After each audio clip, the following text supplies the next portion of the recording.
Namaskaram, Ethirajan. Namaskaram. Namaskaram. Namaskaram. How are you doing? Good to see you, Prasid. Good to see you, Pranav. Yeah. Thank you so much for coming on the show. It's such an honor to have you. My pleasure.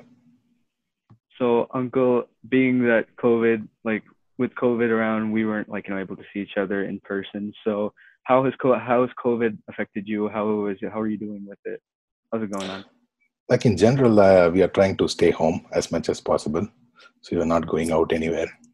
And, whatever is needed is, available online and it's being delivered. So we don't go out. My workplace is not opened until like next summer, I guess. So it's work from home. So I'm working from my basement all the time. And music wise, it has been pretty dull because all the concerts have been stopped. So there's not much traveling, and my kid is happy about it. Uh, yeah, it's going on. We'll have to deal with it. Everyone is dealing with it. So hopefully we get some vaccination soon. Yes, definitely.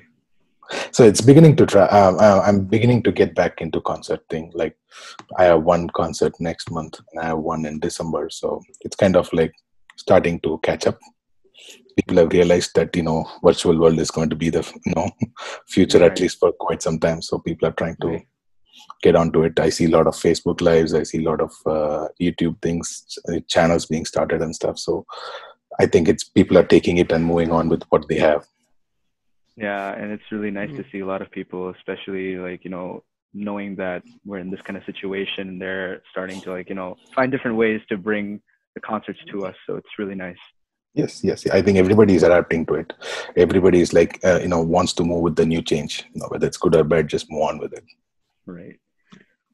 So now let's go we were already in the music side, but so tell us a little bit about yourselves, your gurus, your early childhood, and other interests that you had during your childhood as well, besides music. Sure. So I started learning mridangam and vocal music kind of at the same time, but then mridangam especially was in like 1993, 94. I think 93 to be precise. So I started learning from Ramanujam M.N. Kandaswamy Pillai. He was a disciple of Sri Paini Subramaniam Pillai, who brings the Pudukkottai school of Mridangam. And I began with that. I was lucky enough to start on the Vinayagar Chaturthi day. And my master also mentioned that he had started during the Vinayagar Chaturthi day. So that was kind of special to have the same start date. So I pursued on, and then I started giving concerts probably from 1997. So by then, if you ask me, I had not fully completed stuff. I was not an expert, but then I started giving concerts because that was like a platform for you to start developing more skills towards not just learning mridangam, but trying to apply that in small areas, like concerts for half an hour, 1 hour with kids and stuff like that. So it was not like a formal arangetram, but that's kind of where I started. I still remember the first place where I started. It was Kesari Matriculation School back in Burkitt Road in Tinagar. That was in 97. So from then on, I started getting, so my master passed away in 1995, 1995, if I'm correct. So after that, I started learning from Sri Shivashankar Reddy, who was a disciple of Sri Uday Shankar, who was also a disciple of Kansami sir. And also, he was learning from Kansam Pillai Tata as well. So I call him Tata. That's how I call him. I was like back small then. So I started learning from him, and then he introduced me to a person called Nagaraja Rao, who was a Vainika and who learned from Chitti Babu sir. And he had a music circle called as Rao's Music Circle. And they used to have a bunch of kids around my age, probably even elder people. They had events that comes to them, and they try to perform in events. Events can be anything. It can be a marriage function. It can be like a temple function, Kaadu Kuttu Seemanam, whatever you want to call that as. So they used to, have shorter versions, 2 songs or 3 songs by each kid. Then, he will also perform. Nagaraj Rao sir will also perform. So I performed there. And it started getting interesting because I also had school, promoting me with music. So it happened in a way that, anything and everything, even a prayer song, I would be part of that. So if it is one song, competition or whatever. So that used to give me a lot of confidence in presenting on stage. So stage was never a problem. Then and then when you go to competitions through school, you see other kids who are actually performers or probably budding artists who are trying to come up and take music as profession or have more interest in music. So we get to know other people, so other people get to know us, and then they try to call us. So it's more like word of mouth at that point in the 90s. I'm an 80s kid, so if you think of 90s, there was no much communication, no media. So it was all by you trying to expose yourself, or people looking at you, and then or the word of mouth that gets into picture. So Right. on a certain at a certain time, I used to get, so the more than this, on a side note, on the chilling side, it's kind of like the attention that you get as a kid, right? You are a seventh grader, you're an eighth grader, you get concerts, people look at you, people appreciate you. It feels so good about it, right? Plus, you also get your pocket money. I mean, I have never asked my parents for pocket money when I after I started playing. So it used to be good back then in the 90s. 1,000 rupees, 2,000 rupees, 100 rupees used to be good. so Right. Right. Right. Yeah. so I was playing a lot of these small concerts, which were giving me good money too. I mean, not on Wow. the not on the brighter side as a professional, but it was still good money. Okay. So take it. Yeah. Why not? Yeah. Of course. Of So course. Yeah. so that's how I pursued for quite some time. So right from like 97 up to probably 2000.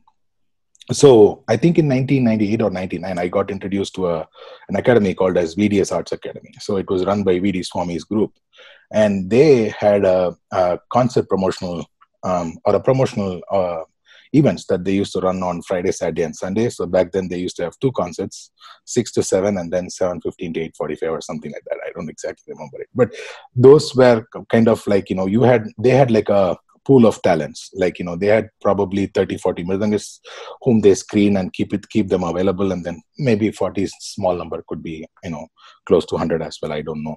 But then there used to be a lot of these musicians, vocalists, and vainikas, violin player, mridangam player, everybody used to be there.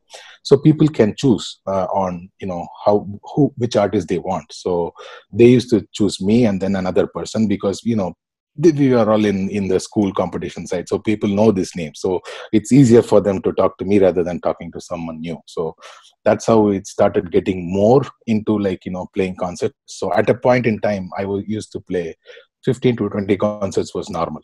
I call it concert, but small and big, it doesn't matter. You play in temple, you go outside, doesn't matter. So that's how I pursued, and then that kept on. The interest in me started growing more because I used to attend a lot of concerts. But I mean, concerts in the sense myself playing myself. I never attended concerts of others, or like bigger artists, and I didn't have that exposure at that time. So slowly I started, when I got into high school, I understood that it's much more than what I'm currently doing.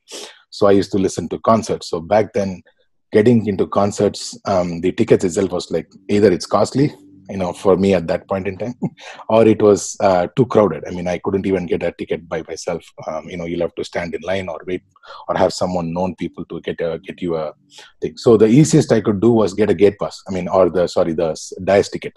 So that dais ticket is nothing but if there's a concert place, you sit around it, right, in the dais. So that's how I used to listen to concerts, and it kind of helped me because I'm seeing everything closer. So I think in 11th grade I started introduced to the older generation music, or people. I mean, I should say music of yesteryear artists. So I got introduced to Alathur Brothers. I got introduced to D.K. Jayaraman. I got introduced to GNB. Lot many other people whom I don't know. I never knew about it or heard about it at that time. So that was a change in time when I had to shift my focus from being a study person to being trying to become a musician. So that urge in me started developing, and that's when I took it more seriously. In terms of, I decided actually to become a musician full time.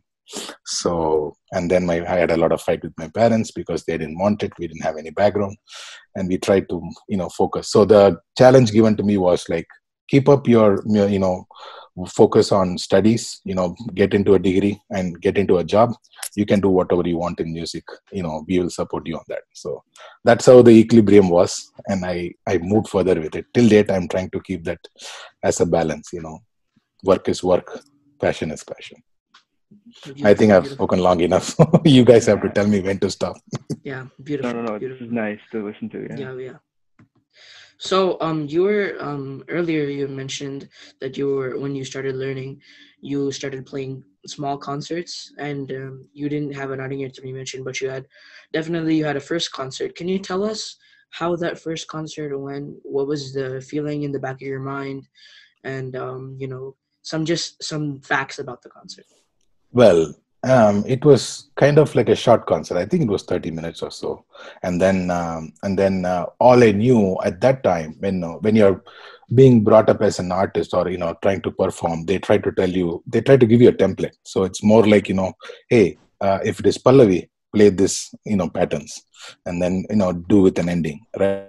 Whenever it's an ending, you got to make sure that you got to finish within that 1 hour. So that's Right, kind right. of an understanding between you and the main artist. So it Right, was a right. keyboard concert, to Oh, mention, and wow. Oh wow. it was my very good friend Harish who did that concert. And so, of course, before that, I had a school event, but that I don't count that to Mhm. be an arangetam. So I do remember the songs then in that school event. It was like Marukelara and then Vilayada Idu Nerama. Wow. Mm. So nothing in Mr. Chapu, nothing in Kanda Chapu. It was kind of like, so that's how it was, because we are kids, and we don't want to take anything big, or achieve things at that time. So it was more like an opportunity given to us. And it was some function, I don't remember that function, where he played the keyboard, and it was 30 minutes. So I kind of knew what the song was. I was prepared in terms of what I should expect from him. So, and then they also used to have some random practice sessions, after the, not the first concert, but after those. And sometimes what those songs are, so it's easy for you to, once you know how to play in, like patterns and templates and the endings, that's all they care about. So those are the first things that you note in a concert, and that's all it was. And my mom was happy. And then it was like, I finished something, because it was a task given to me and I had completed it. That's how it was. Yeah. I mean, it's really nice to like hear that, because I mean, obviously, like you were a little kid when you were like doing that initial like that first concert, and like it must have been like kind of a bit nervous. Like Nerve-wracking. yeah, you must have been a little nervous. So, but Yes. you just threw that away, just like like your master Yeah, gave you that's whatever you yeah. need to play, just Yep. template. So all I was focusing was somebody was putting talam, so I had to Wow. finish within the talam. That's my goal, Yeah. and not to leave anything out. So that Right, was the right, only right. thing. And then my master always used to say, "Don't disturb the artist." Right, Mhm. Right, right from right. the first concert, it was the same thing. Know what you play. Don't try anything on stage. Right. Yeah, Right. yeah. So now let us shift to like our main topic for this season, which is like Minnesota, like the move to Minnesota. So what our goal is for these series of podcasts, as I think we've mentioned before, is to like make Minnesota like like just showcase Minnesota in a way that we have music. We are not like we're not really small in the sense that we don't like we're not. I mean, compared to Dallas and San Francisco, I mean obviously they're big, but And Minnesota Chicago. Yeah. has its own like its own way for music. So we're as we're trying to shifting into that, tell us how you came into Minnesota, like from India to Minnesota, how that move was, and your initial experience in Minnesota, having that new kind of like coming into new society. So tell us about that. Sure. So I just want to talk a little bit more in the 2000s that happened to me before I come to Minnesota. Just a recap, because a lot of things happened during the 2000s. So I mentioned about getting into concerts, right? So VDS Arts Academy mentioned my names to some of the sabas, and then I started getting sabha concerts. Things were going on. I was getting Sabha concerts during the December season. So I used to be like looking at the diary and seeing, what my dates were for the December season, and just a lot of prestige and stuff like that. I did play in many sabas, and then there was many things happening. But after finishing my college, there has to be a big decision that I have to take from taking music as a profession or not, right? And then how much time you're going to spend in terms of making music, and versus spending time in an IT company or whatever, right? I didn't know I was going to like. It was irony because 11th standard, my interest was so thick that I used to be a topper, or like a very good study guy in my school, but I dropped. I mean, I flunked 3 times in my monthly midterm test, and Oh. quarterly and halfly stuff. So like people were like looking at me like, what happened? Are you like into some kind of bad things? What happened? What's this difference about? So that's how it was. Into me, like the music was into me. I want to do something there, but I didn't know how to go forward because there was nothing Mm. directional that I could look at. And so when I came to almost end of college, where I used to perform and all that, college shows and all that, fusion, tried bits here and there. But then when that decision had to happen, I had to choose my career as to IT field, because when I was looking at concerts back then, getting 1,000 rupees for 30 days used to be big.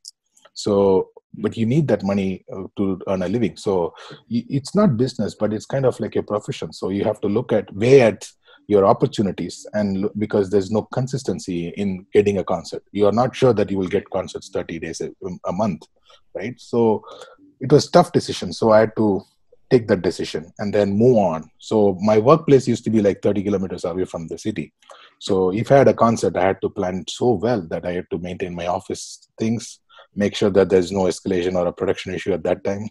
I can't leave that and come, right? So a lot of things happened there. But then I also joined an association called as YACM, which is Youth Association for Classical Music. So that kind of had a lot of stepping stone into the music field, more into the music field for me, because that gave a lot of confidence in me, and then it made me to interact with a lot of musicians, big and small, good and bad, right? Everything. So it was more for me to know them more closely and personally. So I came to know about, let's say, Bombay Jayashree or Soumya, Sri Soumya, or many other artists. I mean, I cannot name everybody. Vijay Sivarna. So all of them it was so motivational for me to pursue music more and more. It gave me a lot of window to look at what are the opportunities, how much are they treating, and which you should. And I don't know. I listened to Vijay Sivana's teaching once of singing of a song. It was, I think, Sarasa Samadana Vedadanda Chatura. So Mm. the way he explained the song to me looked so magical, right? And I didn't learn from him directly, I just heard it, but then it gave me a lot of insight of how passionate I should be to music, how loyal I should be to music. So that kind of drove a lot of things in me. And then I was the vice president of YACM at that time. I served for 4 years, and I had to leave that and come to US in 2011. So from 2007 to 2011, I was the vice president there. So we did a lot of things in YACM. So that was like, I had all the energy in me when I came to Minnesota with a lot of ideas, a lot of how to probably approach a school kid, right?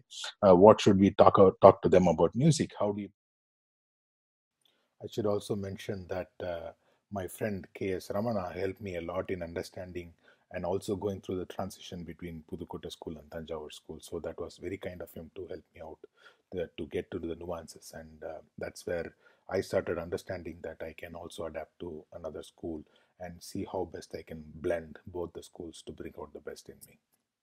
Also, so then later, around 2007, 2008, I started learning from um, Sangeeta Kalandi Sri T.K. Murthy sir. And he was kind enough to graciously accept me as a student. And then what he mentioned to me was he told me not to change any of my style and continue with whatever I'm doing. And then he said he had great passion for Payani sir, and he wanted to teach me things that he admired from Pudukkottai school and what he know about Pudukkottai school. So that was very gracious of him. Recently, for the past year or so, I'm also continuing the tutelage from Setlapati Sri Shivramanana, and he was also a student of TK Muthi sir. So he's allowing me to expand my style in Tanjavur school to get all. So I did not learn basics from Tanjavur school and things like that. So I wanted to learn more of a Tanjavur style as well. So he's helping me out with his contributions to me in learning the art form. Passion is passion. I Beautiful, think I've beautiful. spoken long enough. You guys have to Yeah. tell me when to stop. Yeah, No, no, beautiful, no. This is beautiful. nice to listen to. Yeah. Yeah, yeah. So, you were earlier you mentioned that you were when you started learning, you started playing small concerts, and you didn't have an outing yet to be mentioned, but you had a first concert. Can you tell us how that first concert went? What was the feeling in the back of your mind, and some facts about the concert. Well, it was kind of like a short concert. I think it was 30 minutes or so. And then all I knew at that time, when you're being brought up as an artist or trying to perform, they try to give you a template. So it's more like hey, if it is Pallavi, play this patterns, and then do with an ending, right? Whenever it's an ending, you got to make sure that you got to finish within that 1 hour. So that's Right, kind right. of an understanding Yeah. between you and the main artist. So it Right, was a right. keyboard concert, to Oh mention, wow. Oh wow. and it was my very good friend Harish who did that concert. And so, of course, before that, I had a school event, but that I don't count that to Mhm. be an Arangetram. So I do remember the songs then in that school event. It was like Marukelara and then Vilayada Idu Nerama. Wow. Mm. So nothing in Mr. Chapu, nothing in Kanda Chapu. It was kind of like so that's how it was, because we are kids and we don't want to take anything big or achieve things at that time. So it was more like an opportunity given to us, and it was some function, I don't remember that function, where he played the keyboard, and it was 30 minutes. So I kind of knew what the song was. I was prepared in terms of what I should expect from him. So, and then they also used to have some random practice sessions after the not the first concert, but after those. And sometimes what those songs are, so it's easy for you to once you know how to play in like patterns and templates and the endings, that's all they care about. So those are the first things that you note in a concert, and that's all it was. And my mom was happy. And then it was like I finished something, because it was a task given to me and I had completed it. That's how it was. Yeah. I mean, it's really nice to like hear that, because I mean, obviously, like you were a little kid when you were like doing that initial like that first concert, and like it must have been like kind of a bit nervous. Like Nerve-wracking. yeah, you must have been a little nervous. So, but Yes. you just threw that away, just like like your master Yeah, gave you that's whatever yeah. you need to play, just a Yep. template. So all I was focusing was somebody was putting talam, so I had to Wow. finish within the talam. That's my goal, Yeah. and not to leave anything out. So that Right, was the right, only. right. And then my master always used to say, "Don't disturb the artist." Right. Right, Right from right. the first concert, it was the same thing. Know what you play. Don't try anything on stage. Right.